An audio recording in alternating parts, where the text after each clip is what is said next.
ಕ್ರಿಸ್ತನಲ್ಲಿ ಪ್ರೀತಿಯುಳ್ಳಂತಹ ಸಹೋದರ ಸಹೋದರಿಯರಿಗೆ ರಕ್ಷಕನಾದ ಯೇಸು ಕ್ರಿಸ್ತನ ಪರಿಶುದ್ಧ ನಾಮದಲ್ಲಿ ಮುಂಜಾನೆ ವೇಳೆಯ ಶುಭಾಶಯಗಳು. ಈ ವಾರದ ಮೊದಲ ದಿನದಲ್ಲಿ ನಾವೆಲ್ಲರೂ ಒಂದಾಗಿ ಕೂಡಿ ತಂದೆಯ ದೇವರನ್ನು ಆರಾಧಿಸುವುದಕ್ಕೆ ಸೇರಿ ಬಂದಿದ್ದೇವೆ. ಈ ಸಂದರ್ಭದಲ್ಲಿ ವೇದ ವಾಕ್ಯಗಳ ಮುಖಾಂತರ, ಸತ್ಯವೇದ ಕಾರ್ಯಗಳ ಮುಖಾಂತರ ನಮ್ಮನ್ನು ನಾವು ಪರಿಶೋಧಿಸಿಕೊಂಡು ದೇವರ ಸನ್ನಿಧಾನದಲ್ಲಿ ನಡೆಯುವುದಕ್ಕೆ ಪ್ರಯಾಸ ಪಡೋಣ. ಕ್ರಿಸ್ತುಗಳ ಅನ್பான சகோதர சகோதரிகளுக்கு ஆண்டவராகிய இயேசு கிறிஸ்துவின் பரிசுத்த நாமத்தினால் வாழ்த்துக்கள். இந்த வாரத்தின் முதல் நாள் தேவனை ஆவியோடும் உண்மையோடும் தொழுது கொள்ளும்படி நாம் இந்த இடத்தில் சேர்ந்திருக்கிறோம். இந்த நேரத்தில் நாம் தேவன் நமக்கு தந்த அவருடைய வசனங்களை, அவருடைய காரியங்களை குறித்து நாம் அறிந்து புரிந்து இந்த ಉಪದೇಶಕ್ಕೆ ಕಡந்து செல்வோம். ಕ್ರಿಸ್ತನಲ್ಲಿ ಪ್ರಿಯ ಸಹೋದರ ಸಹೋದರಿಯರೇ, ಇವತ್ತು ನಾವು ನೋಡುವಂತ ಒಂದು ವಿಚಾರ, ಅನೇಕರಿಗೆ ನಾವೆಲ್ಲರೂ ಕ್ರೈಸ್ತರಂತ ಗೊತ್ತು. ಇದನ್ನ ನಂಬ್ತಿರಲ್ಲ. ನಾನು ಕ್ರೈಸ್ತರಂದು ಎಲ್ಲರೂ ನಂಬ್ತಿರ. ಆದ್ರೆ ಕ್ರೈಸ್ತರಿಗಿರುವಂತ ಒಂದು ಕಾರ್ಯಗಳೇನು ಅಂತ ಯಾರಿಗೂ ಗೊತ್ತಿಲ್ಲ. நாம் கிறிஸ்தவர்கள் என்று நமக்கு தெரியும். ஆனா கிறிஸ்தவர்களுக்கு உண்டான காரியங்கள் வேதாகம் என்ன கூறுகிறது என்ற காரியத்தை நாம் அறியவில்லை. ஏனென்றால் நாம் நம்மை அறியவில்லை, கிறிஸ்துவை அறியவில்லை, நாம் ಕ್ರಿಸ್ತವர்கள் என்றும் அறிಯவில்லை. ನಾವು ನಮ್ಮನ್ನು ತಿಳಿದಿಲ್ಲ, ದೇವರನ್ನು ತಿಳಿಯುವುದಕ್ಕೆ ಪ್ರಯತ್ನ ಪಡೋದಿಲ್ಲ, ಮತ್ತು ನಾವು ಕ್ರೈಸ್ತರು ಅಂದ್ರೆ ಏನು ಅಂತ ನಮಗೆ ತಿಳಿತಾ ಇಲ್ಲ. ಇವತ್ತು ಒಂದು ವಿಶೇಷವಾದಂತ ಕಾರ್ಯವನ್ನು ನಾವು ನೋಡ್ತಾ ಇದ್ದೀವಿ. ಒಂದು ವಿಶೇಷವಾದ ಕಾರ್ಯ ಏನದು? ನಾವಿಲ್ಲಿ ಏನಕ್ಕೆ ಬಂದಿದ್ದೇವೆ? ಆರಾಧನೆಗೆ, ದೇವರನ್ನು ಮಹಿಮೆಪಡಿಸೋಣ. நாம் எதுக்காக வந்திருக்கிறோம்? தேவனை மகிமைப்படுத்த வந்திருக்கிறோம். அதே நேரத்தில் நாம் ஆண்டவராகிய இயேசு கிறிஸ்துக்கும் மகிமையும் துதி ஸ்தோத்திரத்தையும், பரிசுத்த ஆவியானவருக்கும் மகிமையும் துதி ஸ்தೋತ್ರத்தையும் நாம் ಏರೆಡಕ್ಕೆ ಇಲ್ಲಿ வந்திருக்கிறோம். ஆனால் ಇವತ್ತು ನಾವು ನೋಡುವಂತ ಒಂದು ಪಾಠ, ಇವತ್ತು ನಾವು ಕೇಳುವಂತ ಒಂದು ಪಾಠ ಏನೆಂದರೆ, ನಿಮಗೂ ಮಹಿಮೆ ಉಂಟು, உங்களுக்கும் மகிமை உண்டு, கிறிஸ்தவர்களுக்கும் மகிமை உண்டு. ಉಂಟಾ ಇಲ್ಲಿಯಾ? ಅದೇ ಇವತ್ತಿನ ಪಾಠ. ನಿಮಗೂ ಮಹಿಮೆ ಉಂಟು. ಏನದು ಮಹಿಮೆ? ಏನ್ರೆ, ದೇವರನ್ನ ನಾವು ಸ್ತೋತ್ರ, ಸ್ತುತಿ, ಘನ, ಮಹಿಮೆ ಸಲ್ಲಿಸ್ತೇವೆ. ಕ್ರಿಸ್ತನಿಗೂ ಮಹಿಮೆಯನ್ನು ಸಲ್ಲಿಸ್ತೇವೆ, ಪರಿಶುದ್ಧಾತ್ಮನಿಗೂ ನಾವು ಮಹಿಮೆಯನ್ನು ಸಲ್ಲಿಸ್ತೇವೆ, ಸ್ತೋತ್ರ ಸಲ್ಲಿಸ್ತೇವೆ. ನಮಗೆಂತ ಮಹಿಮೆ?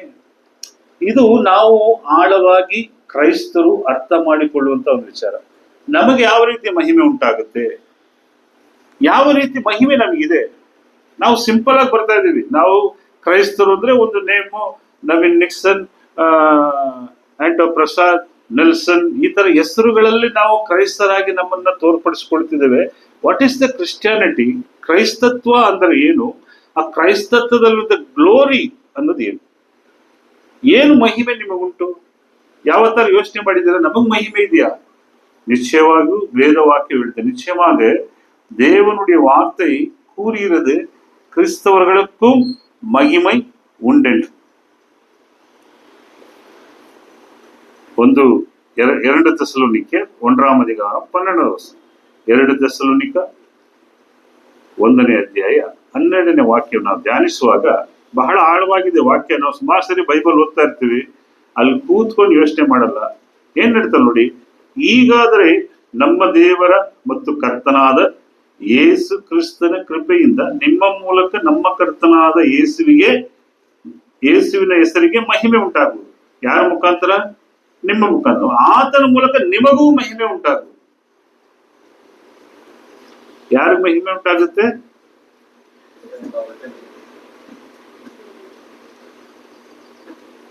ನಿಮ್ಮ ಮೂಲಕ ಯಾರ ಮಹಿಮೆ? ಕ್ರಿಸ್ತನಿಗೆ. ಇಲ್ಲಿ ಕ್ರಿಸ್ತನಿಗೂ ಮಹಿಮೆ ಉಂಟಾಗುತ್ತೆ, ಆತನ ಮೂಲಕ ನಿಮಗೂ ಮಹಿಮೆ ಉಂಟಾಗುತ್ತೆ. ஆகையால் நம்முடைய தேவனாகிய கர்த்தராகிய இயேசு கிறிஸ்துவின் அளிக்கும் கிருபையின்படியே நம்முடைய கர்த்தராகிய இயேசு கிறிஸ்துவின் நாமம் உங்களிடத்திலும் நீங்கள் அவரிடத்திலும் மகிமை படும் பொருட்டாக. யாருக்கு மகிமை இருக்கு? வார்த்தை சொல்லுகிறதா? கிறிஸ்தவர்களுக்கு என்ன இருக்கு? மகிமை இருக்கு. ಏನ್ ಬ್ರದರ್ ಮಹಿಮೆ? ನಮಗೆ ಮಹಿಮೆನಾ?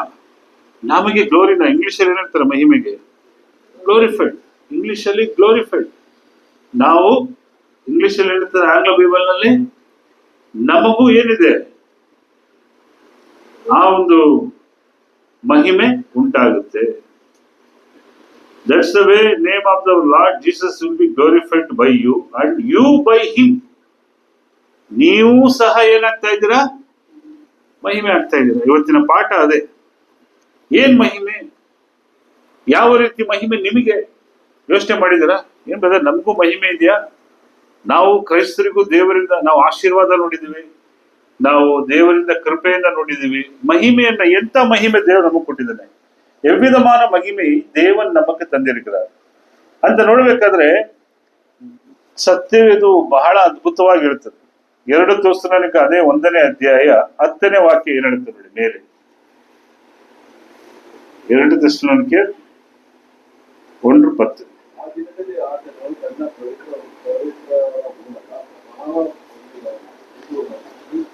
ಕನ್ನಡದಲ್ಲಿ 9ನೇ ವಾಕ್ಯದಲ್ಲಿ ಇದೆ ನೋಡಿ.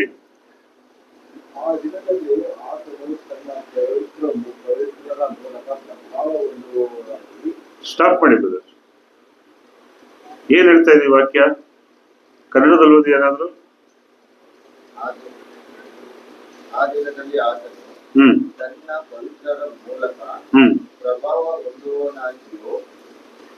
ಓಕೆ, ಆ ದಿನದಲ್ಲಿ ಆತನು ತನ್ನ ಪವಿತ್ರ ಮೂಲಕ ಪ್ರಭಾವ ಹೊಂದುವನಾಗಿ. ತಮಿಳು ಸ್ವಲ್ಪ ಪಡಿಗೆ ಬ್ರದರ್.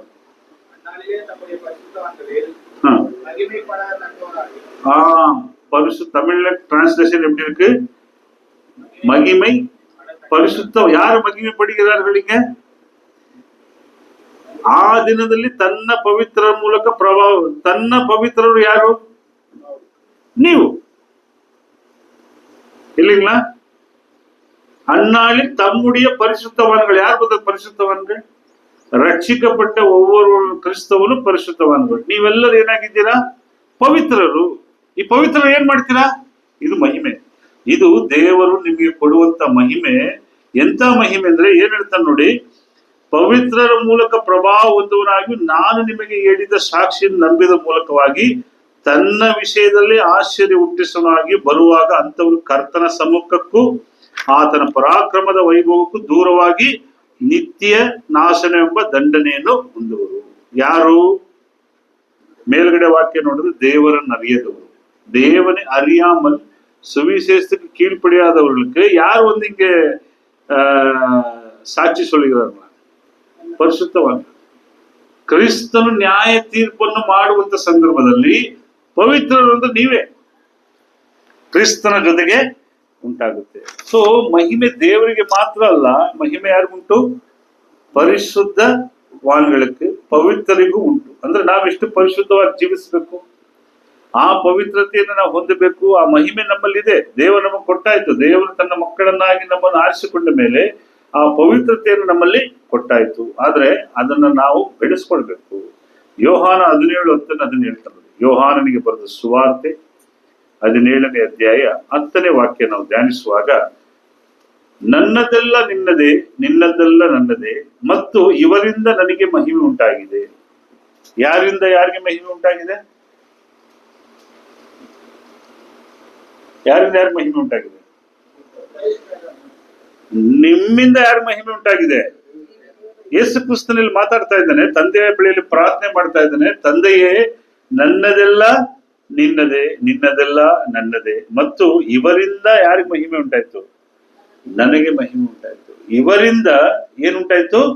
ನನಗೆ ಮಹಿಮೆ ಉಂಟಾಯ್ತು. ಕ್ರಿಸ್ತನಲ್ಲಿ ಹೇಳ್ತಾ ಇದ್ದಾನೆ, ಯಾರಿಂದ ಮಹಿಮೆ ಉಂಟಾಯ್ತು? ಇವರಿಂದ. ಯಾರು ನನ್ನನ್ನು ಹಿಂಬಾಲಿಸುತ್ತಾರೋ, ಯಾರು ನಮ್ಮನ್ನು ಆರಾಧಿಸುತ್ತಾರೋ ಅವರಿಂದ ನನಗೇನು ಉಂಟಾಯ್ತು? மகிமை உண்டாயிடுச்சு. கிறிஸ்து சொல்லுகிறாருங்க, என்ன சொல்றது? 10வது, என்னுடையவர்களை யாவும்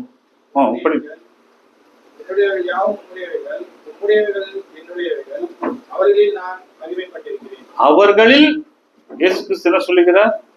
அவர்களில் நான் மகிமைப்பட்டிருக்கேன். அவர் ನೀವು ಎಷ್ಟು ಗ್ರೇಟ್. ಸೊ ಹೌ ಕ್ರೈಸ್ತರು ದೇವರನ್ನು ಆರಾಧಿಸುವವರು, ದೇವರನ್ನು ಪ್ರೀತಿಸುವವರು, ನಿಮ್ಮಿಂದ ಯಾರು ಮಹಿಮೆ ಉಂಟಾಗುತ್ತೆ? ಯಾವ ತರ ಯೋಚನೆ ಮಾಡಿದ್ದೀರಾ? ಹೇಳ್ತಾನೆ, ಕ್ರಿಸ್ತನ್ ಹೇಳ್ತಾ ಇದ್ದಾನೆ, ಇವರಿಂದ ನನಗೆ ಮಹಿಮೆ ಉಂಟಾಗಿದೆ. ಈ ಉದಾಹರಣೆ ಹೇಳ್ತೀನಿ. ಇಲ್ಲಿ ಯಾರು ಯೇಸು ಕ್ರಿಸ್ತನ್ ನೋಡಿದ್ದೀರಾ? ತಂದೆಯ ದೇವ್ರನ್ನ ಯಾರು ನೋಡಿದ್ದೀರಾ? ಇಲ್ಲ. ಬಟ್ ನೀವೇನ್ ಮಾಡ್ತಾ ಇದ್ದೀರಾ? ನಂಬ್ತಾ ಇದ್ದೀರಾ ದೇವರಿದ್ದಾನೆ, ಯೇಸು ಕ್ರಿಸ್ತನಿದ್ದಾನೆ, ನನ್ನ ಪಾಪ ಪರಿಹಾರವನ್ನು ಮಾಡುತ್ತಾನೆ, ನನ್ನನ್ನು ರಕ್ಷಣೆಯನ್ನು ಉಂಟು ಮಾಡಿ ನಿತ್ಯ ಜೀವಕ್ಕೆ ಪರಲೋಕಕ್ಕೆ ಕೊಂಡೊಯ್ಯುತ್ತಾನೆ ಎಂಬ ಭರವಸೆ ಯಾರಲ್ಲಿದೆ? ನಾವು ನೀವು ಯಾರು ನೋಡೇ ಇಲ್ಲ. ಈಗ ನೀವು ನಂಬೋದ್ರಿಂದ ಯಾರು ಮಹಿಮೆ ಉಂಟಾಗುತ್ತೆ? ಪರಲೋಕದಲ್ಲಿ ದೇವರು ಉಂಟಾಗುತ್ತೆ. ದೇವರನ್ನು ಯಾರು ಎಂದು ಕಂಡಿಲ್ಲ, ಆತನ ಧ್ವನಿಯನ್ನು ಕೇಳಿಲ್ಲ. ಆ ದೇವರನ್ನು ಕಾಣದ ದೇವರನ್ನು ನಂಬುವಂತ ನಮ್ಮ ಒಂದು ನಂಬಿಕೆ ಯಾರಿಗೆ ಮಹಿಮೆ ಉಂಟು ಮಾಡುತ್ತೆ? ಕ್ರಿಸ್ತನಿಗೆ ಮಹಿಮೆ ಉಂಟು ಮಾಡುತ್ತೆ. ಅದನ್ನೇ ಇಲ್ಲಿ ಕ್ರಿಸ್ತನು ಮಾತನಾಡುತ್ತಾನೆ. ಯಾಕೆಂದರೆ ನಿಮ್ಮಲ್ಲಿ ಯಾರಿದ್ದಾನೆ? ಕ್ರೈಸ್ತರಲ್ಲಿ ಯಾರಿದ್ದಾನೆ? 1 ಪೇತ್ರ 4ನೇ ಅಧ್ಯಾಯ 14ನೇ ವಾಕ್ಯ. 1 ಪೇತ್ರ 4 அதிகாரம் 14 வசனம்.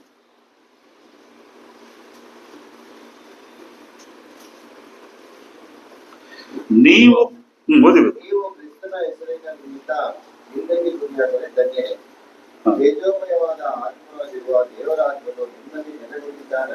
ನಿಮ್ಮಲ್ಲಿ ಯಾರು ನೆಲೆಗೊಂಡಿದ್ದಾನೆ?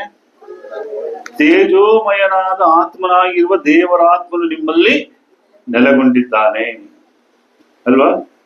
14 படிங்க brother.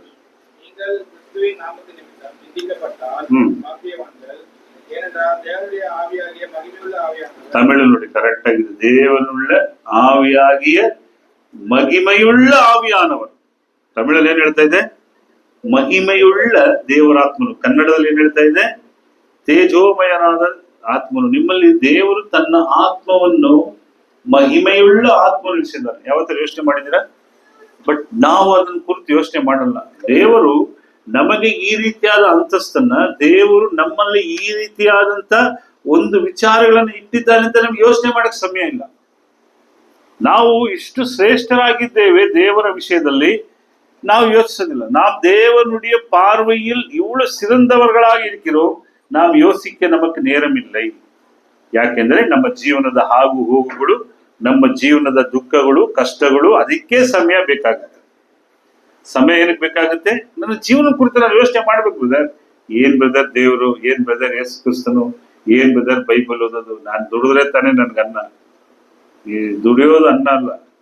ಮತ್ತಾಯನ ಬರೆದ ಸುವಾರ್ತೆ 6ನೇ ಅಧ್ಯಾಯ 32ರಲ್ಲಿ ಹೇಳ್ಬೇಕಾದ್ರೆ ಏನ್ ಹೇಳ್ತಾರೆ? ಆಕಾಶದಲ್ಲಿ ಹಾರಾಡುವ ಹಕ್ಕಿಗಳನ್ನು ನೋಡಿರಿ, ಅವುಗಳು ನೂಲುವುದಿಲ್ಲ, ಅವು ಬಿತ್ತುವುದಿಲ್ಲ, ಆದರೂ ಅವುಗಳನ್ನು ಯಾರು ಸಾಕಿ ಪೋಷಿಸ್ತಾರಂತೆ. ಕಾಡಿನಲ್ಲಿರುವ ಅಷ್ಟು ಮೃಗಗಳಿಗೆ ಆಹಾರ ಬೇಕು, ಯಾರು ಕೊಡ್ತಾ ಇದ್ದಾರೆ? ಅಷ್ಟು ಸಾವಿರಾರು ಜಿಂಕೆಗಳು, ಅಷ್ಟೊಂದು ವನ್ಯ ಪ್ರಾಣಿಗಳಿಗೆ ಆಹಾರ ಏನ್ ಮನುಷ್ಯ ಹಾಕ್ತಿದ್ದಾನೆ ದಿನ ತಗೊಂಡೋಗಿ? ಎಲ್ಲೋ ಮನೇಲಿ ಒಂದು ನಾಯಿ ಸಾಕೊಂಡಿರ್ತಾನೆ ಅಷ್ಟೇ. ಒಂದು ಹುಲಿನ ಸಾಕಕ್ಕೆ ಹೇಳಿ, ಯಾರು ಸಾಕ್ತಾ ಇದ್ದಾರೆ? ದೇವರು ಅವುಗಳಿಗೆ ಬೇಕಾದ ಎಲ್ಲವನ್ನು ಕೊಡ್ತಾ ಇದ್ದಾನೆ.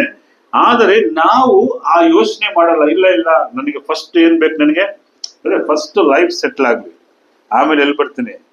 ನಾನು ಸಭೆಗೆ ಬರ್ತೀನಿ. ಫಸ್ಟ್ ನನ್ನ ಸೆಟಲ್ಮೆಂಟ್ಗಳಾಗ್ಲಿ ಅಲ್ವಾ? ನಮ್ಮ ಯೋಚನೆಗಳು ಈ ರೀತಿ ಇದೆ. ಜೀವನದಲ್ಲೆಲ್ಲ ಆಗ್ಬೇಕು. ಬಟ್ ನಮ್ಮಲ್ಲಿ ನಮ್ಮ ಕೆಪಾಸಿಟಿ ಏನು? ಕ್ರೈಸ್ತರಾದಂತ ನಾವು ದೇವರನ್ನು ಆರಿಸಿಕೊಂಡಂತ ನಮ್ಮಲ್ಲಿ ದೇವರು ಎಂತ ಒಂದು ಮಹಿಮೆ ಇಟ್ಟಿದ್ದ ನೋಡ್ಬೇಕಾದ್ರೆ, ತೇಜೋಮಯನಾಗಿರುವ ಆತ್ಮನು, ದೇವರಾತ್ಮ ನಿಮ್ಮಲ್ಲಿ ನೆಲೆಗೊಂಡಿದ್ದಾನೆ. ಮಹಿಮೆಯುಳ್ಳ ஆவியானவர் உங்களுக்கு தங்கியிருக்கிறார்.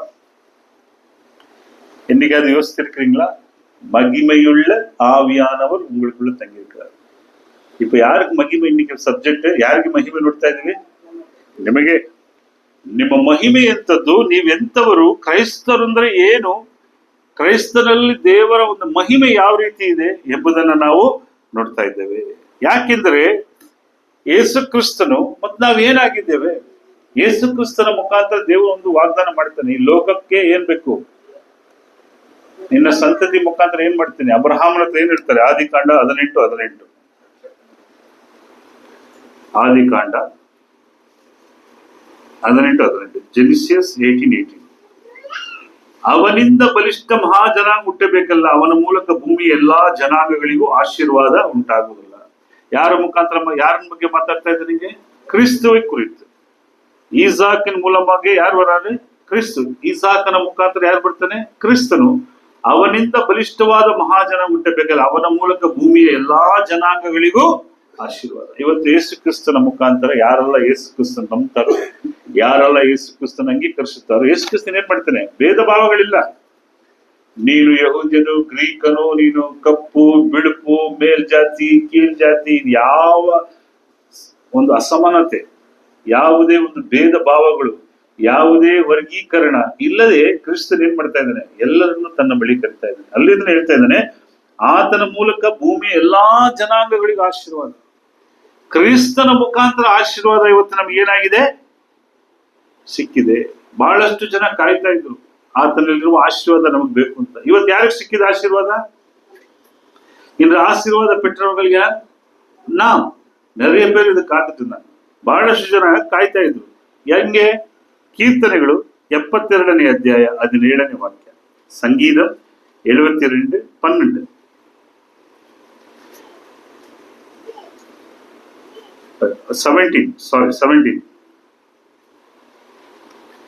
ಅವನ ನಾಮವು ಸ್ಥಿರವಾಗಿರಲಿ, ಅವನ ಹೆಸರು ಸೂರ್ಯನಿರುವವರೆಗಿರಲಿ, ಎಲ್ಲಾ ಜನಾಂಗಗಳು ಅವನು ಧನ್ಯನೆಂದು ಹೇಳಿ ಅವನಿಗಿದ್ದ ಆಶೀರ್ವಾದವು ತಮಗೂ ಆಗಬೇಕೆಂದು ಕೋರುವರಾಗಲಿ.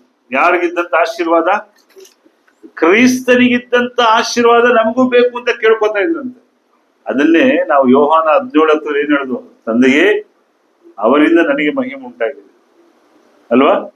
ಕ್ರಿಸ್ತನಲ್ಲಿದ್ದಂತ ಮಹಿಮೆ ನಿಮ್ಮಲ್ಲೂ ಇದೆ. ಆಶೀರ್ವಾದ ಇದೆಯಾ? ಇದೆ. ಕಾಯ್ತಾ ಇದ್ರು ಬಹಳಷ್ಟು ಜನ. ಏನ್ ಮಾಡ್ತಾ ಇದ್ರು? ಕಾಯ್ತಾ ಇದ್ರು. ಅವನಿಗಿದ್ದ ಆಶೀರ್ವಾದ ತಮಗೆ ಆಗಬೇಕೆಂದು ಕೋರುವರಾಗಲಿ. ಕ್ರಿಸ್ತನಲ್ಲಿದ್ದಂತ ಆಶೀರ್ವಾದ, ಕ್ರಿಸ್ತನಲ್ಲಿದ್ದಂತ ಮಹಿಮೆ ನಮ್ಮಲ್ಲಿರಬೇಕು. ತಮಿಳಿನ நாங்க பார்க்கும்போது எல்லா ஜாதிகளும் அவரை பாக்கியமுடையவர் என்று வாழ்த்துகிறார்கள். மேல் என்ன சொன்ன? மனுஷர் அவருக்குள் ஆசீர்வாதப்படுவார்கள். யாருக்குள்ள? கிறிஸ்துக்குள்ள. கிறிஸ்துவ குறித்து இங்க தீர்க்கதரிசனம் சொல்லப்பட்டிருக்கு. ಕ್ರಿಸ್ತನ ಕುರಿತು ಪ್ರವಾದಿಗಳು ಯೇಸು ಕ್ರಿಸ್ತನ ಹುಟ್ಟುವುದಕ್ಕಿಂತ ಮುಂಚೆ ಸುಮಾರು 1000 ವರ್ಷಗಳು, 1500 ವರ್ಷಗಳು, 700 ವರ್ಷಗಳ ಮುಂಚೆನೆ ಈ ಮಾತುಗಳನ್ನು ಮಾತನಾಡಿದ್ದಾರೆ. ಆಗಿನ್ನು ಈ ಕೀರ್ತನೆ ಬರಿಬೇಕಾದ್ರೆ ಇನ್ನು ಕ್ರಿಸ್ತನ ಈ ಲೋಕದಲ್ಲಿ ಬಂದಿರಲಿಲ್ಲ. ಆಗಲೇ ಹೇಳಿದ್ರು, ಒಬ್ಬನು ಬರ್ತಾನೆ, ಒಬ್ಬ ರಕ್ಷಕ ಬರ್ತಾನೆ, ಆತನಲ್ಲಿ ಏನುಂಟು? ಆಶೀರ್ವಾದ ಉಂಟು. ಆತನಲ್ಲಿ ಏನುಂಟು? ಮಹಿಮೆ ಉಂಟು. ಆ ಮಹಿಮೆ ಯಾರಿಗುಂಟು? ಈಗ ನಿಮಗುಂಟು. ಯಾರೆಲ್ಲ ಕ್ರಿಸ್ತನ ಅಂಗೀಕರಿಸಿದರೋ ನಿಮ್ಮಲ್ಲಿ ಉಂಟು. ಆಶೀರ್ವಾದ ನಮಗೆ ಬೇಕು ಎಂಬುದಾಗಿ ಕೊಡ್ತಾರೆ. ಏಷಾಯ 45ನೇ ಅಧ್ಯಾಯ 17ನೇ ವಾಕ್ಯ. ಏಷಾಯ 45:17. ಇಸ್ರಾಯೇಲಿಗೂ ಯೆಹೋವನಿಂದ ಶಾಶ್ವತ ರಕ್ಷಣೆ ದೊರೆಯುವುದು. ಯುಗ ಯುಗಾಂತರಕ್ಕೂ ನೀವು ನಾಚಿಕೆಗೀಡಾಗುವುದಿಲ್ಲ, ಮಾನಭಂಗ ಪಡುವುದಿಲ್ಲ. ಏನಾಗಬೇಕಂತೆ? ಏಷಾಯ 45:17. ಇಸ್ರಾಯೇಲಿಗೂ ಯೆಹೋವನಿಂದ ಏನಂತೆ? ಶಾಶ್ವತ ರಕ್ಷಣೆ. ಏನಾಗುತ್ತೆ ನಿಮಗೆ? ಮಹಿಮೆ ಉಳ್ಳವರಿಗೆ, ಯೆಹೋವನಿಂದ ಆರಿಸಲ್ಪಟ್ಟವರಿಗೆ ಏನ್ ಸಿಕ್ಕುತ್ತೆ? Eternal salvation. ರಕ್ಷಣೆ ಅಂದ್ರೆ ಏನು? ಈ ಆತ್ಮವು, ನಿಮ್ಮಲ್ಲಿರುವ ಆತ್ಮವು ಈ ಭೂಲೋಕವನ್ನು ಬಿಟ್ಟು ಹೋದಾಗ, ಪ್ರತಿಯೊಂದು ದಿನ ಒಬ್ಬ ಮನುಷ್ಯ ಒಂದಲ್ಲ ಒಂದಿನ ಏನನ್ನು ಬಿಟ್ಟು ಹೋಗ್ಬೇಕು? ಈ ಭೂಮಿಯನ್ನ, ಭೂಮಿಯಲ್ಲಿರುವಂತ ತನಗಿರುವ ಎಲ್ಲ ಸ್ವಾಸ್ಥ್ಯವನ್ನ, ತನಗಿರುವ ಎಲ್ಲಾ ಬಂಧು ಬಳಗಗಳನ್ನ, ಎಲ್ಲರನ್ನೂ ಬಿಟ್ಟು ಹೋಗಬೇಕಾದಂತ ಒಬ್ಬ ಮನುಷ್ಯನ ಆತ್ಮವು ಶಾಶ್ವತವಾಗಿ ಇರಬೇಕು. ಇಸ್ರಾಯೇಲು ಕರ್ತರಾಲ್ ನಿತ್ಯ ರಕ್ಷಿப்பில் ರಕ್ಷಿக்கப்படுவாங்க. Eternal salvation. மகிமைன்னா என்னன்னா இட்டர்னல் சால்வேஷன். மகிமை என்னன்னா ஆசீர்வாதம். மகிமை தேவன் நமக்கு தந்த மகிமையில ஒரு பங்கு ಇಟರ್ನಲ್ ಸಾಲ್ವೇಶನ್. ಶಾಶ್ವತವಾದ ರಕ್ಷಣೆ ಯಾರಿಗುಂಟು? ಅದರಿಂದ ನಾವು ಈ ಲೋಕದಲ್ಲಿ ತುಂಬಾ ಬೇಸರ ಪಟ್ಕೊಳ್ಳೋದು, ತುಂಬಾ ದುಃಖ ಪಟ್ಕೊಳ್ಳೋದು, ತುಂಬಾ ಯೋಚನೆ ಮಾಡೋದು, ತುಂಬಾ ಓವರ್ ಥಿಂಕ್ ಮಾಡೋದು, ತುಂಬಾ ಓವರ್ ಆಗಿ ಲೈಫ್ ಹೆಂಗೇನಾಗ್ಬಿಡುತ್ತೋ ಬೇಡವೇ ಬೇಡ. ಇಷ್ಟು ಮಹಿಮೆ ದೇವರಲ್ಲಿ ನಿಮ್ ಇಟ್ಟಿರ್ಬೇಕಾದ್ರೆ ನಿಮ್ಮನ್ನ ಕೈ ಬಿಟ್ಬಿಡ್ತಾರ ದೇವರು? ಬಿಡಲ್ಲ. ಬಟ್ ನಾವೇನ್ ಮಾಡ್ತೀವಿ? ಯೋಚನೆ, ಥಿಂಕಿಂಗ್. ಬಹಳ ಜನ ನನ್ಗೆ ಹೇಳ್ತಾರೆ, ನಿನ್ ತರ ಇರಕ್ ಆಗಲ್ಲ ಅಂತ ನಮ್ಮನ್ನ ಹೇಳ್ತಾರೆ. ನಂತರ ಇರಬೇಡಿ, ಬೈಬಲ್ ನೀವು ಹಿಂಗಿರಿ ಅಂತ ಹೇಳ್ತದೆ. ಓವರ್ ಥಿಂಕಿಂಗ್, ಓವರ್ ಯೋಚನೆ ಮಾಡೋದು, ಜೀವನ ಏನಾಗ್ಬಿಡುತ್ತೋ, ನನ್ನ ಜೀವನ ಹೆಂಗ. ನೀ ಸರೆಂಡರ್ ಟು ದ ಗಾಡ್. ದೇವ್ರು ಹೇಳ್ತಾ ಇದ್ದಾನೆ, ಇಟರ್ನಲ್ ಸಾಲ್ವೇಶನ್ ಕೊಡ್ತಾ ಇದ್ದೀನಿ, ನನ್ನ ಮಹಿಮೆ ನಿನ್ನಲ್ಲಿದೆ, ನನ್ನ ಆಶೀರ್ವಾದಕ್ಕೋಸ್ಕರ ನಿನ್ನಲ್ಲಿದೆ, ಎಲ್ಲ ಹೇಳ್ತಾ ಬರ್ತಾ ಇದ್ದಾನೆ ಅಲ್ವಾ? ಏಷಾಯ 45:25 ಏನ್ ಹೇಳ್ತಾನೆ? ಅದೇ 25ನೇ ವಾಕ್ಯ. ಇಸ್ರಾಯೇಲಿನ ಸಮಸ್ತ ಸಂತತಿಯವರು ಯೆಹೋವನ ಮೂಲಕ ಸತ್ಯವಂತರಾಗಿ ಆತನಲ್ಲಿ ಆನಂದಿಸುವರು ಎಂದು ನನ್ನ ವಿಷಯವಾಗಿ ಜನರು ಹೇಳುತ್ತಾರೆ. ಏನ್ ಮಾಡ್ತಾರೆ? ಯಾವುದಲ್ಲಿ ಆನಂದ ಉಂಟಂತೆ? ಮಹಿಮೆ ಅಂದ್ರೆ ಎಂತದ್ದು? ನೀವೇನಾಗಿದ್ದೀರಾ? ಇಸ್ರಾಯೇಲಿನ ಸತ್ಯವಾಗಿಯೇ ಯಾವರು? ಮಹಿಮೆ ನೆನಪದ ಸತ್ಯವಾಗಿಯೇ ಯಾವರು? ಸತ್ಯವಾಗಿರುವಂತ ನಾವು. ಮಹಿಮೆ ನಿಮ್ಮನ್ನ ಯಾವ ರೀತಿ ಮೋಲ್ಡ್ ಮಾಡುತ್ತೆ ಅಂದ್ರೆ ಆಶೀರ್ವಾದ ಉಂಟು ಮಾಡುತ್ತೆ, ಇಟರ್ನಲ್ ಸಾಲ್ವೇಶನ್ ಉಂಟು ಮಾಡುತ್ತೆ. ನೀವು ಆತನ ಸತ್ಯವಂತರಾಗಿ ಏನೋ ಆತನ ಸತ್ಯವಂತರಾಗಿ ಬದುಕುವ ಹಾಗೆ ನಮ್ಮನ್ನ ಏನ್ ಮಾಡುತ್ತೆ? ಆನಂದ ಪಡ್ತೇವೆ. ದೇವರಲ್ಲಿ ಸತ್ಯವಂತರಾಗಿ ಆನಂದ ಪಡ್ತೇವೆ. ಇವತ್ತು ಎಷ್ಟು ಜನ ಆನಂದ ಪಡ್ತಾ ಇದ್ದೀವಿ? ಎಷ್ಟು ಜನ ಕ್ರೈಸ್ತ ನಾವು ಆನಂದವಾಗಿದ್ದೇವೆ? ಬರೀ ದುಃಖ, ಬರೀ ಯೋಚನೆ. ಅಯ್ಯೋ, ನೀವೇನೇ ಕೊಡಿ, ಮನುಷ್ಯ ಏನ್ ಮಾಡ್ತಿರ್ತಾನೆ? ಅವನ್ ಗೋಳಾಡ್ತಾ ಇರ್ತಾನೆ. ಗೋಳು ಗೋಳು ಗೋಳು. ನೀನ್ ನೋಡಲ್ಲ. ಯಾಕೆ? ಸತ್ಯವೇದ ನನಗೆ ಏನ್ ಹೇಳುತ್ತೆ ಅದನ್ನ ನೋಡಲ್ಲ. ಬರೀ ಗೋಳಾಟ, ಕಣ್ಣೀರು, ದುಃಖ. 100% ಕ್ರೈಸ್ತರ ಪ್ರಾರ್ಥನೆಗಳು ಬರೀ ಕಣ್ಣೀರು ಹಾಕಂಡೆ ಮಾಡ್ತಿರ್ತಾರೆ. ಸಂತೋಷ. ನಾವು ದೇವರ ಬಳಿಯಲ್ಲಿ ಸಂತೋಷ ಪಡುವವರಾಗಿ, ಆನಂದ ಪಡುವವರಾಗಿ, ಧೈರ್ಯದಿಂದ ಮಾತನಾಡಬೇಕು. ನಾವೇನ್ ಮಾಡ್ತೀವಿ ಅಂದ್ರೆ ಬರೀ ಕಣ್ಣೀರು, ದುಃಖ ಹಾಕೊಂಡು ಕಣ್ಣೀರು ಬಕೆಟ್ ಗಟ್ಟಲೆ ನೀರು ಸುಸ್ತಾರೆ. ಸುಮಾರು ಜನ ನೋಡಿದ್ದೀನಿ ಪ್ರೇಯರ್. ದೇವರು ಕಣ್ಣೀರು ಬಿಟ್ಟು ಪ್ರಾರ್ಥಿಸಿದ್ರೆ ನಮ್ಗೆಲ್ಲ ಕೊಡ್ತಾನೆ. ದೇವ್ರು ಯಾಕೆ ಕೊಡ್ತಾನೆ? ನಿಮ್ಗೆಲ್ಲ ಕೊಟ್ಟಿದ್ದಾನೆ. ದೇವ್ರು ನಿಮ್ಮಲ್ಲಿ ಮಹಿಮೆ ಇಟ್ಟಿದ್ದಾನೆ, ಆಶೀರ್ವಾದ ಇಟ್ಟಿದ್ದಾನೆ, ನಿನ್ನ ಎಲ್ಲ ಇಟ್ಟಿದ್ದಾನೆ. ನೀನ್ ನಂಬ್ತಾ ಇಲ್ಲ ಅಷ್ಟೇ.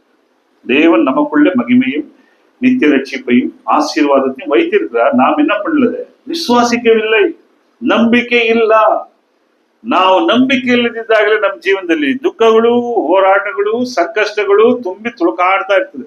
ಅದೇ ಟ್ರಾವೆಲ್ ಮಾಡ್ತಾ ಇರ್ತದೆ. ನನ್ನ ಪ್ರಿಯರೇ, ದೇವರು ನಮ್ಮನ್ನ ಸತ್ಯವಂತರನ್ನಾಗಿ ಕರೆಸಿದ್ದಾನೆ. ಯೋಹಾನನಿಗೆ ಬರೆದ ಸುವಾರ್ತೆ 17ನೇ ಅಧ್ಯಾಯ 21ರಿಂದ 26 ತೆಗೆದಿಟ್ಕೊಳ್ಳಿ. யோவான் எழுதின சுவிசேஷம் 17ஆம் அதிகாரம் 21 முதல் நாம் கவனிக்கும் போது 21 ಹೇಳ್ತಾನೆ, ನೀನು ನನ್ನನ್ನು ಕಳಿಸಿಕೊಟ್ಟಿದ್ದು ಲೋಕವು ನಂಬುವುದಕ್ಕಾಗಿ ಅವರೆಲ್ಲರೂ ಒಂದಾಗಿರಬೇಕೆಂತಲೂ ತಂದೆಯೇ, ನೀನು ನನ್ನಲ್ಲಿಯೂ ನಾನು ನಿನ್ನಲ್ಲಿರೋ ಪ್ರಕಾರ ಅವರು ನಮ್ಮಲ್ಲಿ. ನಿಮ್ ಮಹಿಮೆ ಎಂತದ್ದು? ಫಸ್ಟ್ ಏನ್ ಮಾಡ್ಬೇಕಂತೆ? ನೀನು ನನ್ನನ್ನು ಕಳಿಸಿಕೊಟ್ಟಿದ್ದು ಲೋಕವು ನಂಬಬೇಕು. ಸರ್ವಶಕ್ತನಾದ ದೇವರು ಯೇಸು ಕ್ರಿಸ್ತನನ್ನು ಈ ಲೋಕಕ್ಕೆ ಕಳಿಸಿಕೊಟ್ಟನು ಎಂಬ ನಂಬಿಕೆ ಯಾರು ಬರಬೇಕು? ಪಾಯಿಂಟ್ ನಂಬರ್ 1, பிதாவாகிய தேவன் ஆண்டவராகிய இயேசு கிறிஸ்துவை இந்த உலகத்துக்கு அனுப்பி வைத்தார் என்ற விசுவாசம் நமக்குள்ள வர வேண்டும். அப்படி விசுவாசம் வந்தால் ಅವಾಗ ಹೇಳ್ತಾನೆ ನೋಡಿ, ನಂಬುವುದಕ್ಕಾಗಿ ಅವರೆಲ್ಲರೂ ಒಂದಾಗಿರಬೇಕೆಂತಲೂ ತಂದೆಯೇ. ಯಾರೆಲ್ಲ ಒಂದಾಗಿರ್ಬೇಕು? ನಾವೆಲ್ಲ ಒಂದಾಗಿರಬೇಕೆಂದು ನೀನು ನನ್ನಲ್ಲಿಯೂ ನಾನು ನಿನ್ನಲ್ಲಿ ಇರೋ ಪ್ರಕಾರ. ಯಾರು? ತಂದೆಯಾದ ದೇವರು ಕ್ರಿಸ್ತನಲ್ಲಿಯೂ, ಕ್ರಿಸ್ತನು ತಂದೆಯಲ್ಲಿ ಒಂದಾಗಿರೋ ಪ್ರಕಾರ ಅವರು ನಮ್ಮಲ್ಲಿರಬೇಕೆಂದು ಕೇಳಿಕೊಳ್ಳುತ್ತೇನೆ. ನೋಡಿ, ಮಹಿಮೆ ಎಂತದ್ದು? பிதாவும் கிறிஸ்துவும் ஒன்றா இருக்கிறது போல அவர்கள் நம்மில் ஒன்றா இருக்க வேண்டும். இது இயேசு கிறிஸ்து வேண்டுகிறார். ಇದು ಮಹಿಮೆ. ದೇವರು ಕ್ರಿಸ್ತನು ಒಂದಾಗಿರೋ ಪ್ರಕಾರ ನಾವು ಯಾರ ಜೊತೆ ಒಂದಾಗಿರ್ಬೇಕಂತೆ? ಕ್ರಿಸ್ತನಲ್ಲಿ ಒಂದಾಗಿರ್ಬೇಕು. ಮುಂದೆ ಹೇಳ್ತಾನೆ ನೋಡಿ, ನಾವು ಒಂದಾಗಿರೋ ಪ್ರಕಾರ ಅವರು ಒಂದಾಗಿರಬೇಕು. 22 ನೀನು ನನಗೆ ಕೊಟ್ಟಿರುವ ಮಹಿಮೆಯನ್ನು ಅವರಿಗೆ ನಾನು ಕೊಟ್ಟಿದ್ದೇನೆ. ಏನು ಕೊಟ್ಟಿದ್ದ ನಿಮ್ಗೆ? ಆ ಕ್ರಿಸ್ತನಲ್ಲಿದ್ದಂತ ಮಹಿಮೆ ಯಾರಲ್ಲಿದೆ? ನಾವು ಕ್ರಿಸ್ತನ ಹೆಂಗ್ ಹೇಳ್ತೇವೆ? ಆತನು ದೇವರ ಬಲಪಾರ್ಶ್ವದಲ್ಲಿ ಮಹಿಮೆಯಿಂದಲೂ ವೈಭವದಿಂದಲೂ ಬಲಪಾರ್ಶ್ವದಿಂದಲೂ ಯಾರ ಬಲಗಡೆ ಇದ್ದಾನೆ? ದೇವರ ಬಲಗಡೆ ಇದ್ದಾನೆ. ಯೇಸು ಕ್ರಿಸ್ತನ ಲೋಕದಲ್ಲಿ ಬಂದನು, ಸತ್ತು ಪುನರುತ್ಥಾನ ಹೊಂದಿ ಆತನು ದೇವರ ಬಲಪಾರ್ಶ್ವದಲ್ಲಿದ್ದಾನೆ. ಆತನಿಗೆ ಮರಣವು ಸಂಭವಿಸಲಿಲ್ಲ, ಆತನ ದೇಹವು ಕೊಳೆಯಲಿಲ್ಲ. ದೇವರು ಆತನನ್ನು ಈ ಲೋಕದಲ್ಲಿ ಮರಣದಿಂದ ಬಿಡುಗಡೆಗೊಳಿಸಿದ ಅಂತ ಒಂದು ಮಹಿಮೆ ಇವತ್ತು ಯಾರಲ್ಲಿದೆ? ಇದೆಯಾ ಇಲ್ವಾ? ಇದ್ರೆ ನಂಬಿ. ನಂಬಿದ್ರೆ ನೀವೇನು ಕಾಣ್ತೀರಾ? ಯೋಹಾನ ಬರೆದ ಸುವಾರ್ತೆ 11ನೇ ಮಾತ್ರ ಯೇಸು ಕ್ರಿಸ್ತನು ಹೇಳ್ತಾನೆ, ನೀನು ನಂಬಿದರೆ ದೇವರ ಮಹಿಮೆಯನ್ನು ಕಾಣುವೆ, நீ விசுவாசித்தால் தேவனுடைய மகிமை காண்பாய். இங்க என்ன சொல்றாருன்னா 22ஆம் வசனத்துல, நாம் ஒன்றாயிருக்கிறது போல அவர்களும் ஒன்றாயிருக்கும்படி நீர் எனக்கு தந்த மகிமையை நான் அவர்களுக்கு கொடுத்தேன். இன்னைக்கு சப்ஜெக்ட் மகிமை யாருக்கிட்ட இருக்கு? ಯಾರಲ್ಲಿದೆ ಮಹಿಮೆ? ನಿಮ್ಮಲ್ಲಿದೆ. ಹುಡುಕಿ, ಪ್ರಾರ್ಥಿಸಿ, ದೇವರನ್ನು ಕೇಳ್ಕೊಳ್ಳಿ. ಲೋಕ ಚಿಂತೆಯನ್ನು ಬಿಡಿ, ಲೋಕದ ಕಾರ್ಯಗಳನ್ನ ಬಿಡಿ, ಅದು ಸೆಟ್ಲ್ ಆಗುತ್ತೆ. ಹುಟ್ಟದ ಮೇಲೆ ಜೀವನ ಸಾಗ್ಲೇಬೇಕು. ಹುಟ್ಟದ ಮೇಲೆ ಏನಾಗುತ್ತೆ? ಜೀವನ ಸಾಗುತ್ತೆ. ದಿನಗಳು ಓಡುತ್ತೆ, ಸಮಯಗಳು ಕಳೀತಾ ಇರ್ತದೆ, ವಯಸ್ಸು ಆಗ್ತಾ ಇರ್ತದೆ, ಎಲ್ಲವೂ ಆಗ್ತಾ ಇರ್ತದೆ. ಆದರೆ ನಾನು ದೇವರು ನನಗೆ ಕೊಟ್ಟಿರೋ ಮಹಿಮೆಯಲ್ಲಿ ನಾನು ಎಷ್ಟು ಅರ್ಥಕೊಂಡಿದ್ದೇನೆ, ಆ ಮಹಿಮೆಯಲ್ಲಿ ನಾನು ಎಷ್ಟು ಬೆಳೆದಿದ್ದೇನೆ, ಆ ಮಹಿಮೆ ನನ್ನಲ್ಲಿ ಎಷ್ಟು ಕಾರ್ಯಗಳನ್ನು ಮಾಡ್ತಿದೆ ಅಂತ ಎಂಬ ಯೋಚನೆ ಮಾಡೋದಕ್ಕೆ ನಿಮ್ಮ ಮನಸ್ಸುಗಳನ್ನ ಎಲ್ಲಿ ಕೊಡಿ. ದೇವರನ್ನು ಅರಿತುಕೊಳ್ಳೋದ್ರಲ್ಲಿ, ಆ ಮಹಿಮೆಯನ್ನು ಅರಿತುಕೊಳ್ಳೋದ್ರಲ್ಲಿ ನೀವು ಯೋಚನೆ ಮಾಡಿ. ಆದ್ದರಿಂದ ಮಹಿಮೆ ನಿಮಗೆ ಏನ್ ಕೊಡ್ತದೆ? ಕ್ರಿಸ್ತ ನಿಮಗೆ ಮಹಿಮೆ ಕೊಟ್ಟಿದ್ದಾನೆ. ಈ ಮಹಿಮೆಯಿಂದ ನಾನು ಆಗ್ಲೂ ಹೇಳಿದೆ, ನೀವು ಪವಿತ್ರರಾಗಿದ್ದೀರಾ, ಆಶೀರ್ವಾದ ಹೊಂದಿದ್ದೀರಾ, ಇಟರ್ನಲ್ ಸಾಲ್ವೇಶನ್ ಸಿಕ್ಕಿದೆ ನಿಮಗೆ. ಈಗ ಮಹಿಮೆಯಲ್ಲಿ ಒಂದಾಗಿದ್ದೀರಾ. ಆ ಮಹಿಮೆಯಿಂದ ನಿಮಗೆ ದೊರಕುವಂತ ಕಾರ್ಯ ಫಿಲಿಪ 3ನೇ ಅಧ್ಯಾಯ 9ನೇ ವಾಕ್ಯ.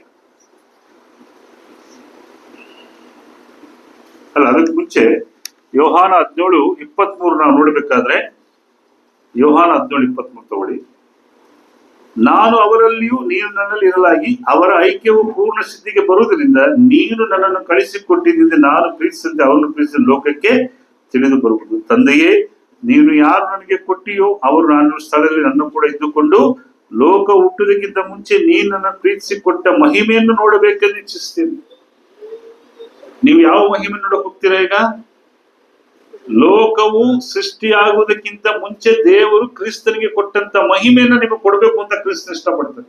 ಬೇಕಾ ಬೇಡವಾ?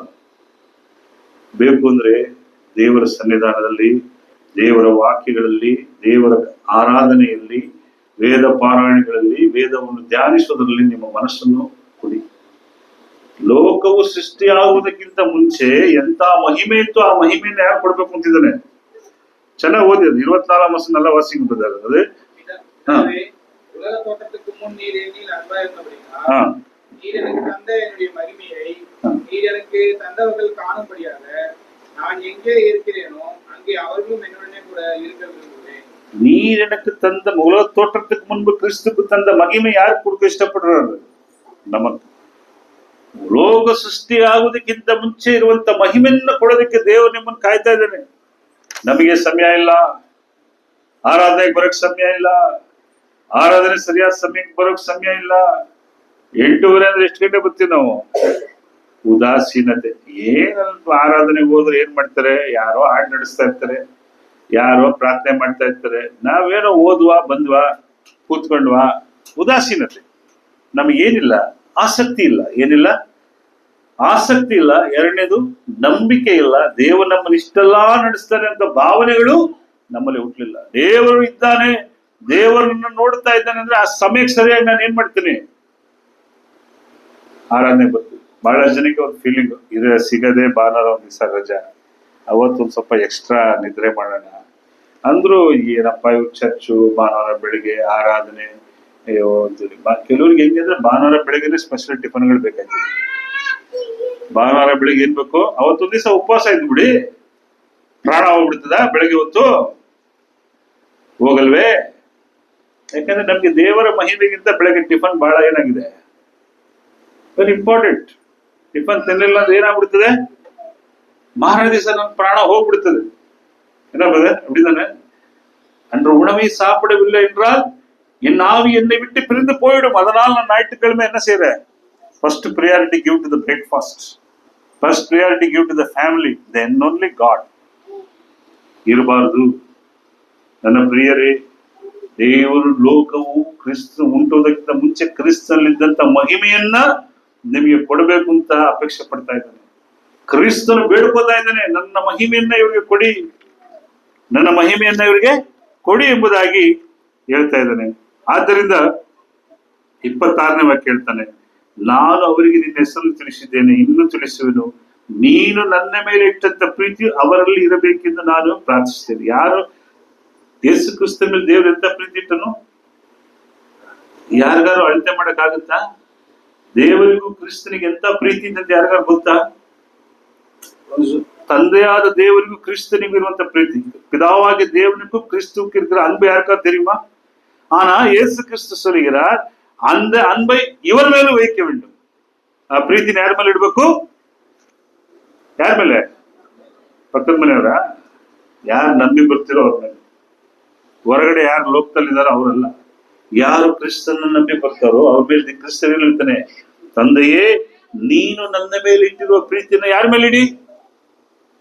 ನೋಡಿ, ಮಹಿಮೆ, ಪ್ರೀತಿ, ನಿತ್ಯ ಆಶೀರ್ವಾದ, ನಿತ್ಯ ರಕ್ಷಣೆ ಎಲ್ಲವೂ ಒಂದು ಮಹಿಮೆಯಲ್ಲಿ ಸೇರ್ಕೊಳ್ಳುತ್ತೆ. ನಿಮ್ಮಲ್ಲಿ ಮಹಿಮೆ ಇದೆ, ನೀವು ಅದನ್ನ ಏನ್ ಮಾಡ್ಬೇಕು? ಅರ್ಥಕೋಬೇಕು. ಫಿಲಿಪ 3ನೇ ಅಧ್ಯಾಯ 9ನೇ ವಾಕ್ಯ. ಫಿಲಿಪಿಯರ್ 3ನೇ ಅಧಿಕಾರ 9ನೇ ವಚನ. ಇದರಲ್ಲಿ ನನ್ನ ಉದ್ದೇಶವೇನೆಂದರೆ, ನಾನು ಕ್ರಿಸ್ತನ ಸಂಪಾದಿಸಿಕೊಂಡು ನೇಮನಿಷ್ಠೆಗಳ ಫಲವಾಗಿರುವ ಸ್ವನೀತಿನ ಆಶ್ರಯಿಸದೆ ಕ್ರಿಸ್ತನನ್ನು ನಂಬುವುದರಿಂದ ದೊರಕುವಂತ, ಅಂದರೆ ಕ್ರಿಸ್ತನ ಮೇಲಿನ ನಂಬಿಕೆಯ ಆಧಾರದಿಂದ ದೇವರು ಕೊಡುವಂತ ನೀತಿ. ನೀವು ಯೇಸು ಕ್ರಿಸ್ತ ನಂಬುವುದರಿಂದ ಏನ್ ಸಿಕ್ಕುತ್ತೆ ನಿಮಗೆ? ದೇವರು ಕೊಡುವಂತ ನೀತಿ. ಮಹಿಮೇಲೆ ಏನಿದೆ? ದೇವರು ಕೊಡುವಂತ ನೀತಿ ಹೊಂದಿ ಕ್ರಿಸ್ತವರಾಗಿ ಕಾಣಿಸ್ಬೋದು. ನಿಮ್ಮಲ್ಲಿ ಏನ್ ಕೊಡ್ತಾ ಇದ್ದಾನೆ ಇಲ್ಲಿ? தமிழ் என்ன சொல்றது? கிறிஸ்துவை பற்றும் விசுவாசத்தினாலே வருகின்ற விசுவாசத்தின் மூலமாய் தேவனால் உண்டாயிருக்கிற நித்திய நீதியே என்ன வருது நமக்கு? அவரோடு இருந்த என்ன வருது? அவருடைய ನೀತಿ ನಮ್ಮಕ್ಕಳು வருகிறது. ನಾವು ಕ್ರಿಸ್ತನಲ್ಲಿದ್ದರೆ, ಕ್ರಿಸ್ತ ಮಹಿಮೆಯಲ್ಲಿದ್ದರೆ ನಮಗೆ ಯಾರ ನೀತಿ ಬರುತ್ತೆ? ದೇವರು ನೀತಿ. ನೀತಿ ಅಂದ್ರೆ ಏನು? ಬಹಳ ಜನ ನೀತಿ ಅಂದ್ರೆ ಮಾರಲ್ ಕ್ಲಾಸ್. ಎಷ್ಟು ಜನಕ್ಕೆ ಮಾರಲ್ ಕ್ಲಾಸ್ ಇದೆ ಸ್ಕೂಲಲ್ಲಿ? ಯಾರು ಮಾರಲ್ ಕ್ಲಾಸ್ ಗೊತ್ತಿಲ್ವಾ? ಎಷ್ಟು ಜನ ಮಾರಲ್ ಕ್ಲಾಸ್ ಹೋಗ್ತೀರಾ? ನಾವು ಓದಿದ ಸ್ಕೂಲಲ್ಲಿ ಇತ್ತು. ಮೋಸ್ಟ್ಲಿ ಇಲ್ಲಿ ಹಳಬ್ರು ಇದಾರಿಲ್ಲ, ಅವ್ರು ನಿಮ್ ಸ್ಕೂಲ್ಗಳಲ್ಲಿ ಇತ್ತೇನೋ, ಕಾನ್ವೆಂಟ್ಗಳಲ್ಲಿ ಏನಿತ್ತು? ಮಾರಲ್ ಕ್ಲಾಸ್, ನೀತಿ ಪಾಠ ಮಾಡ್ತಾ ಇದ್ರು. ಏನ್ ನೀತಿ ಪಾಠ ಅಂದ್ರೆ? ನೀತಿ ಅಂದ್ರೆ ಏನಂದ್ರೆ, ದೇವರು ಅಂದ್ರೆ ಏನು? ಒಳ್ಳೆಯವರು, ಒಳ್ಳೆತನ. ನೀತಿ ಅಂದ್ರೆ ಏನಂದ್ರೆ ಒಳ್ಳೆತನ. ದೇವರು ತನ್ನಲ್ಲಿರುವಂತ ಒಳ್ಳೆತನವನ್ನ, ನೀತಿತನವನ್ನ ಯಾರು ಕೊಡ್ತಾ ಇದ್ದಾನೆ? ನಮಗೆ ಕ್ರಿಸ್ತನಲ್ಲಿ ಕೊಡ್ತಾ ಇದ್ದಾನೆ. ಅದನ್ನ ನಾವೇನ್ ಮಾಡ್ಬೇಕು? ಮಹಿಮೆ ಅಂದ್ರೆ ನಾವು ನೋಡುದು ನಿತ್ಯ ರಕ್ಷಣೆ, ಮಹಿಮೆ ಅಂದ್ರೆ ನಾವು ನೋಡುದು ಆಶೀರ್ವಾದ, ಮಹಿಮೆ ಅಂದ್ರೆ ನಾವು ನೋಡುದು ಏನ್ ಮಾಡ್ತದೆ? ತೇಜೋಮಯನಾದ ಆತ್ಮ ನಿಮ್ಮಲ್ಲಿ ಜೀವಿಸ್ತಾ ಇದ್ದಾನೆ. ಮಹಿಮೆ ಅಂತ ಹೇಳಿದ್ರೆ ದೇವರು ಕ್ರಿಸ್ತನಲ್ಲಿದ್ದಂತ ಪ್ರೀತಿ ಯಾರ ಮೇಲೆ ಇಡ್ತಾ ಇದ್ದಾನೆ? ನಿಮ್ಮ ಮೇಲೆ ಇಡ್ತಾ ಇದ್ದಾನೆ. ಮಹಿಮೆ ಅಂದ್ರೆ ದೇವರು ತನ್ನ ನೀತಿಯನ್ನು ನಿಮ್ಮನ್ನ ತೋರಿಸ್ತಾ ಇದ್ದಾನೆ. ಮುಂದೆ ನೋಡ್ತಾ ಇದ್ದೀವಿ, ಕ್ರೈಸ್ತರು ಯಾವ ರೀತಿ ವ್ಯಕ್ತಿಗಳು? ಈಗ ನಿಮ್ಮಲ್ಲಿ ಮಹಿಮೆ ಇದೆ, ನೀವೆಂತವರು? ನೀತಿವಂತರಲ್ಲ. ನೀತಿವಂತರು, ಒಳ್ಳೆಯವರಲ್ಲ. ಬೇರೆ ಏನಿದೆ? ಒಂದು ಸ್ಪೆಷಲ್ ಕ್ವಾಲಿಟಿ ಇದೆ ನಿಮಗೆ. ಕೊಲೊಸ್ಸೆ 3ನೇ ಅಧ್ಯಾಯ, ಕೊಲೊಸ್ಸೆ 2ನೇ ಅಧ್ಯಾಯ 9-10. ಕೊಲೊಸ್ಸೆ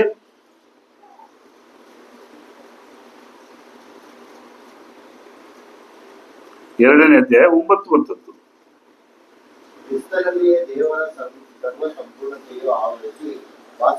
ಒಂದು ವಾಕ್ಯ ಏನಾಗ್ತದೆ? ಕ್ರಿಸ್ತನಲ್ಲಿ ದೇವರ ಸರ್ವ ಸಂಪೂರ್ಣತೆ ಅವತರಿಸಿ ವಾಸ ಮಾಡುತ್ತೆ. ಕ್ರಿಸ್ತನಲ್ಲಿ ಏನ್ ಅವತಾರ ಆಗಿದೆ?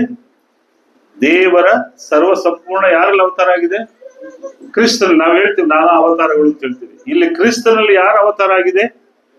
ದೇವರ ಸರ್ವ ಸಂಪೂರ್ಣತೆ ಅವತರಿಸಿ ವಾಸ ಮಾಡಿದೆ. ನೆಕ್ಸ್ಟ್ ವಾಕ್ಯ ಓದಿ, ವೆರಿ ವೆರಿ ಇಂಪಾರ್ಟೆಂಟ್.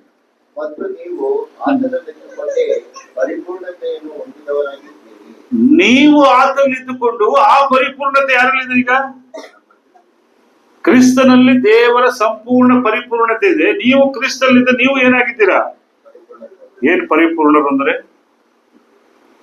ಪರಿಪೂರ್ಣರು ಅಂದ್ರೆ ನೀವು ದೈವಲೋಕಕ್ಕೂ ಪರಲೋಕಕ್ಕೂ ನಿತ್ಯ ರಾಜ್ಯಕ್ಕೂ ಬಾಧ್ಯಸ್ಥರು. ನೀವು ಫಿಟ್ ಏನಾಗಿದ್ದೀರಾ? ಫಿಟ್, ಪರಿಪೂರ್ಣರು. ನಿಮ್ಗೆ ಯಾವ್ದು ಕೊರತೆ ಇಲ್ಲ. ಮಿಲಿಟರಿ ತಗೋಬೇಕಾದ್ರೆ ಹೆಂಗ್ ತಗೋತಾರೆ ಸೆಲೆಕ್ಷನ್? ಎಷ್ಟು ರನ್ನಿಂಗ್ ಓಡ್ಬೇಕು, ಎಷ್ಟು ಫಿಟ್ ಇರ್ಬೇಕು, ಎಷ್ಟು ಹೈಟ್ ಇರ್ಬೇಕು, ಕಂಪ್ಲೀಟ್ ಪರಿಪೂರ್ಣವಾಗಿದ್ದರೆ ಅವ್ನು ಸೆಲೆಕ್ಟ್ ಆಗ್ತಾನೆ ಮಿಲಿಟರಿ. ಈಗ ನಾವು ಕ್ರೈಸ್ತರು ಕ್ರಿಸ್ತನಲ್ಲಿ ಇದ್ದುಕೊಂಡರೆ ಸಾಕು, ಏನಾಗ್ಬಿಡ್ತೀವಂತೆ ನಾವು? ಕ್ರಿಸ್ತನಲ್ಲಿ ಏನಿದೆ? ದೇವರ ಸರ್ವ ಸಂಪೂರ್ಣತೆ ಯಾರಲ್ಲಿದೆ? ಕ್ರಿಸ್ತನಲ್ಲಿದೆ. ಮತ್ತು ನೀವು ಆತನಲ್ಲಿದ್ದುಕೊಂಡು ಪರಿಪೂರ್ಣತೆಯನ್ನು ಹೊಂದಿದ್ದೀರ. தமிழ் என்ன சொல்றது? 10ஆம் வசனம். சகல துரைத்தனங்களுக்கும் அதிகாரத்துக்கும் தலைவராக இருக்கிற அவருக்குள் நீங்கள் பரிபூர்ணமுள்ளவர்களாய் இருக்கிறீர்கள். ತಮಿಳಲ್ಲಿ ಇನ್ನೂ ಬಹಳ ಚೆನ್ನಾಗಿದೆ. ಏನಂತೆ? ಸಕಲ ದೊರೆತನಕ್ಕೂ ಅಧಿಕಾರಕ್ಕೂ ತಲೆವನ್ ಯಾರಂತೆ? ಯೇಸು ಕ್ರಿಸ್ತನು. ಸರ್ವ ಸಂಪೂರ್ಣತೆ ಎಕ್ಸ್ಪ್ಲೇನ್ ಮಾಡ್ತಾರೆ. ಅವರಲ್ಲಿ ನೀವೇನಾಗಿದ್ದೀರಾ? ಪರಿಪೂರ್ಣವಾಗಿದ್ದೀರಾ. ಪರಿಪೂರ್ಣತೆ, ದೇವರ ಮಹಿಮೆ ನಿಮಗೆ ಏನ್ ಕೊಡುತ್ತೆ? ಪರಿಪೂರ್ಣತೆ ಕೊಡುತ್ತೆ. Don't neglect the glory of god.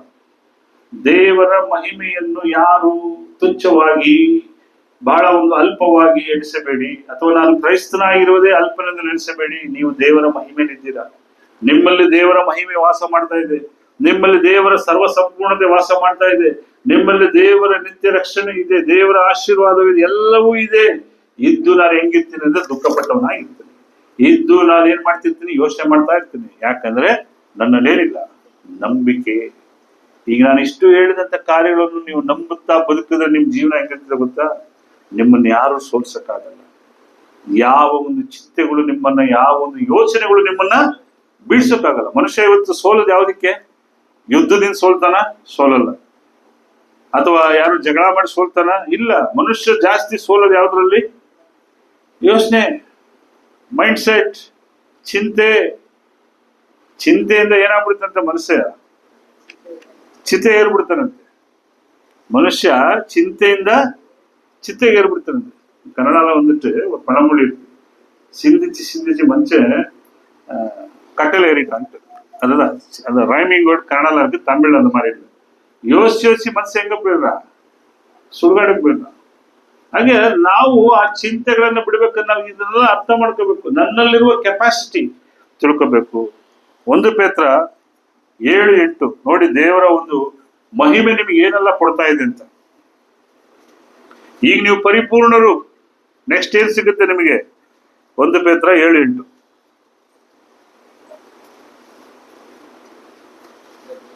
1 ಪೇತ್ರ 1ನೇ ಅಧ್ಯಾಯ 7:8.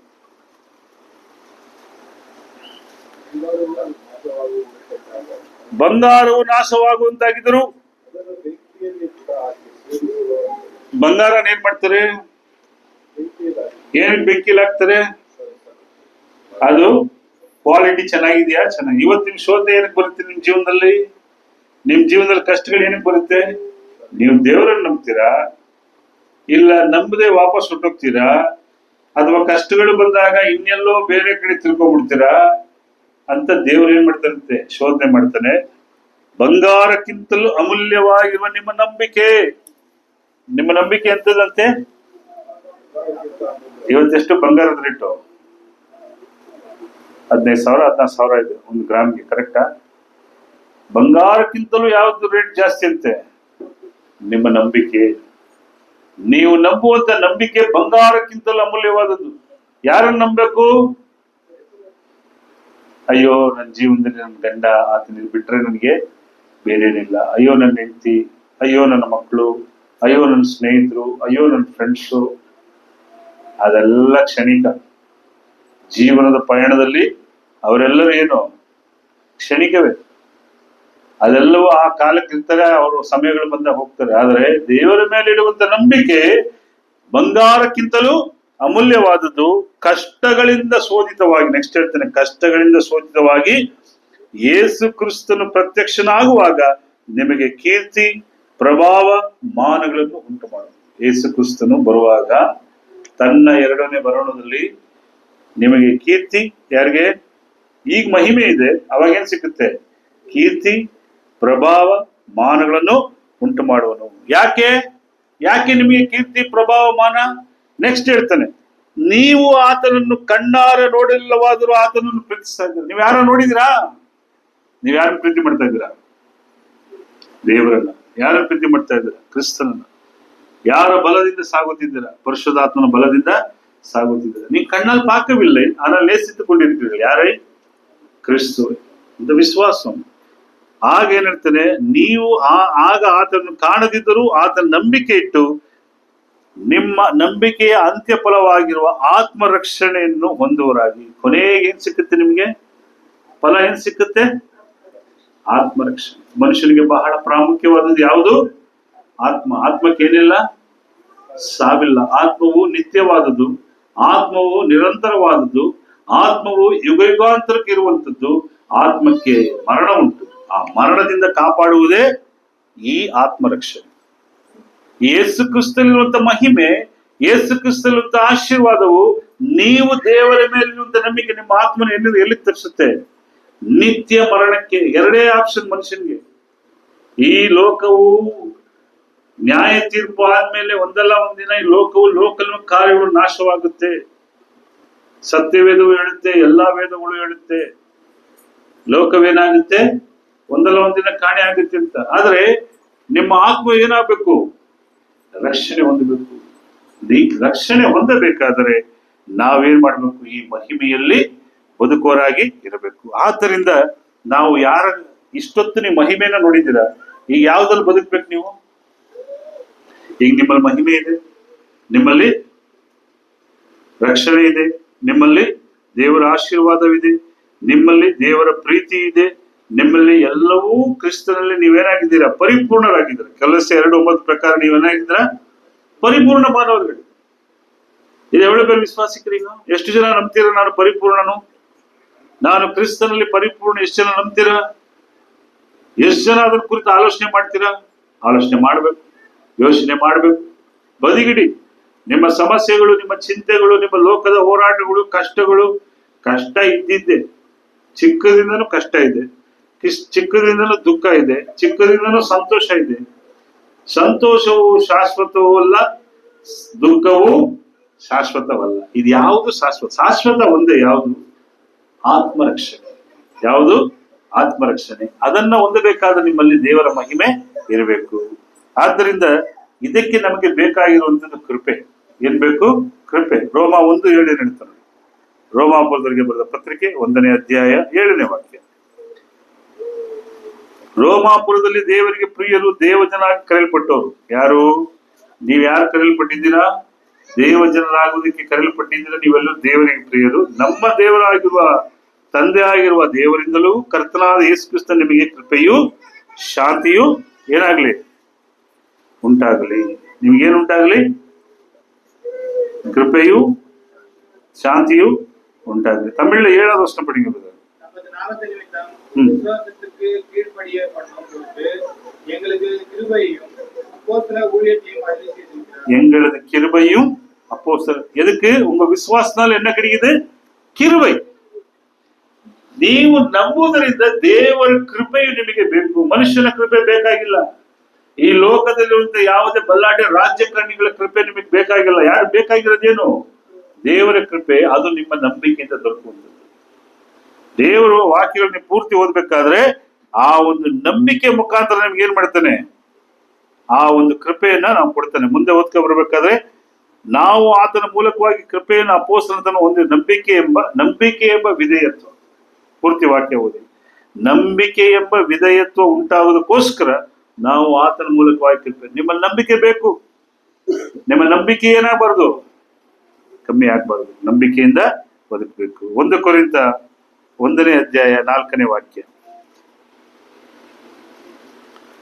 ಕ್ರಿಸ್ತ ಯೇಸುವಿನಲ್ಲಿ ದೇವರು ನಿಮಗೆ ಅನುಗ್ರಹಿಸಿದ ಕೃಪೆ ನಿಮಿತ್ತ ನಾನು ನಿಮ್ಮ ವಿಷಯದಲ್ಲಿ ಯಾವಾಗಲೂ ದೇವರನ್ನು ಕೊಂಡಾಡುತ್ತೇನೆ. ಕ್ರಿಸ್ತ ಯೇಸುವಿನಲ್ಲಿ ಮಹಿಮೆಯೂ ಉಂಟು, ಆಶೀರ್ವಾದಗಳು ಉಂಟು, ನಿತ್ಯ ರಕ್ಷಣೆಯೂ ಉಂಟು. ಈಗೇನುಂಟು ನಿಮಗೆ? ಕೃಪೆಯೂ ಉಂಟು. ಆ ಕೃಪೆಯಿಂದ ನಿಮ್ಮನ್ನು ಏನ್ ಮಾಡ್ತೇನೆ? ದೇವರನ್ನ ಕೊಂಡಾಡ್ತೇನೆ. ಯಾವ ರೀತಿ ಕೃಪೆ ಅದು? ಯಾವ ರೀತಿ ಕೃಪೆ? 2 ಕೊರಿಂಥ 8:9. 2 ಕೊರಿಂಥ 8:9. ನಮ್ಮ ಕರ್ತನಾದ ಯೇಸು ಕ್ರಿಸ್ತ ನಿಮಗೆ ಗೊತ್ತಿದೆಯಲ್ಲ? ಗೊತ್ತಿದೆ ಅಷ್ಟು ಜನಕ್ಕೆ? ನಮ್ಮ ಕರ್ತನಾದ ಯೇಸು ಕ್ರಿಸ್ತ ನಿಮಗೆ ಗೊತ್ತಾಗಿದೆಯಲ್ಲ? ಆತನು ಐಶ್ವರ್ಯವಂತನಾಗಿದ್ದು ತಾನು ಬಡತನದಿಂದ ಸೇರಿದ ನೀವು ಐಶ್ವರ್ಯವಂತರಾಗ ನಿಮಗೋಸ್ಕರ ಬಡವನಾದ. ಯಾರು ನಿಮಗೆ ಯೇಸು ಕ್ರಿಸ್ತನ ಬಡವನಾಗಿದ್ದೇನಕ್ಕೆ? ಯಾವ ರೀತಿ ಐಶ್ವರ್ಯ? ಇದನ್ನ ಹೇಳ್ಬಿಟ್ಟು ಬಹಳ ಜನ ಏನ್ ಹೇಳ್ತಾರೆ, ನೀವು ಕೃಷ್ಣ ಹತ್ರ ಬನ್ನಿ, ನಿಮ್ಗೆ ಏನ್ ಸಿಕ್ಕುತ್ತೆ? ದುಡ್ಡು ಸಿಕ್ಕುತ್ತೆ. ನೀವು ಕೃಷ್ಣ ಹತ್ರ ಬನ್ನಿ. ಇದೆಲ್ಲ ಸುಳ್ಳು. ಐಶ್ವರ್ಯ ಅನ್ನೋದು